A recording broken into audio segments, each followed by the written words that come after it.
Nah, sekarang kita masuk ke hubungan respirasi dengan asam organik yang akan dijelaskan oleh Saudari Mutia.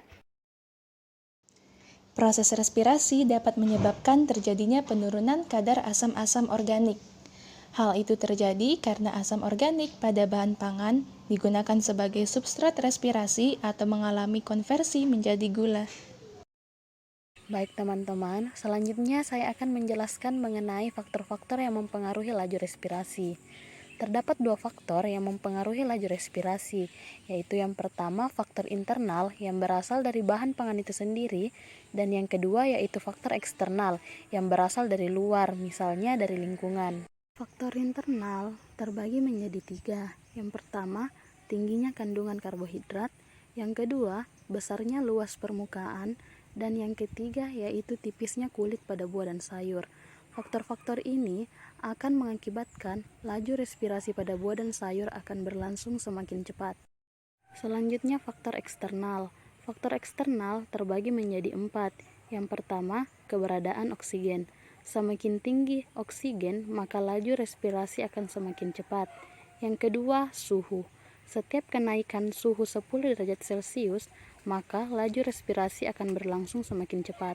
Selanjutnya faktor eksternal yang ketiga, yaitu karbon dioksida.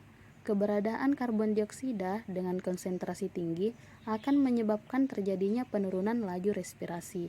Dan yang terakhir yaitu kerusakan pada buah. Kerusakan yang terjadi membuat laju respirasi akan berlangsung semakin cepat. Teman-teman, apa ada yang tahu mengenai penurunan laju respirasi? Yuk simak penjelasan dari Saudari Ilmi.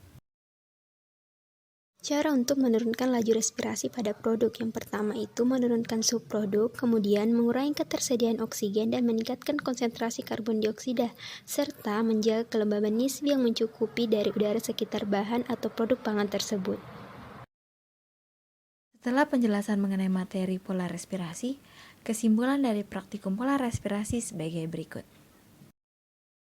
Kesimpulan yang pertama, laju reaksi buah pada suhu diukur berdasarkan jumlah gas CO2 yang diproduksi setiap hari selama 6 hari dengan cara titrimetri. Kesimpulan yang kedua yaitu prinsip pengujian pola respirasi pada buah yaitu melibatkan asam sebagai titer pada sampel yang bersifat basah dengan tujuan untuk mencapai titik ekivalen.